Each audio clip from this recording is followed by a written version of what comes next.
अस्सलाम वालेकुम, welcome back. आज हम बनाएंगे बहुत ही आसान तरीके से तंदूरी मटन करी। बहुत ही कम अज्जा में मज़ेदार मटन करी बनके तैयार हो जाती है। तो चलें इसे बनाते हैं। इसको बनाने के लिए सबसे पहले कढ़ाई में घी डाल के गरम कर लिया।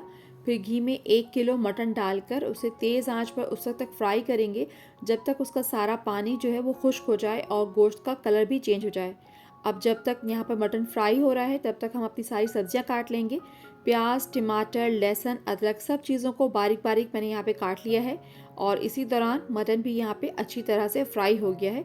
तो अब हमने जो सब्जियाँ काट के रखी थी सारी सब्जियाँ इसमें डाल देंगे और साथ ही इसमें 2 ग्लास पानी का भी शामिल कर देंगे।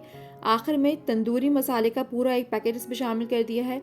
आप कोई से भी ब्रांड का तंदूरी मसाला ले सकते हैं। बस इसको शामिल करके सब चीज़ों को अच्छी तरह से मिक्स करके ढक कर गल जाने तक अच्छी तरह इसको पका लेंगे। अब जब तक यहाँ पे मटन तैयार हो रहा है तब तक हम सलाद भी तैयार कर लेंगे, जिसके लिए मैंने प्याज, खीरा, टमाटर का सलाद तैयार कर लिया है। बीच बीच में मटन को भी देखते जाएंगे, इसे भी स्टर करते जाएंगे ताकि मटन जो है वो जले नहीं, इस नीचे लगे नहीं।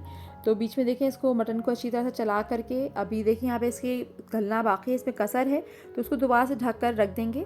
और मटन में अब डालने के लिए मैंने यहाँ पे थोड़ी सी हरी मिर्चें, धनिया और पुदीना बारीक काट के अलग रख दिया है।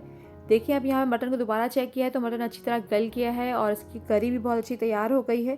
तो मटन पर अब आखिर में जो धनिया, पुदीना, हरी मिर्च काट के हमने रखा था उसे जो है डालकर 1 मिनट का दम पर लगाएंगे। बस अब यहाँ पर बेहद मज़ेदार आसान तंदूरी मटन करी तैयार है। इसे सलाद, रायता, तंदूरी रोटी और नान के साथ सर्व करें और एंजॉय करें।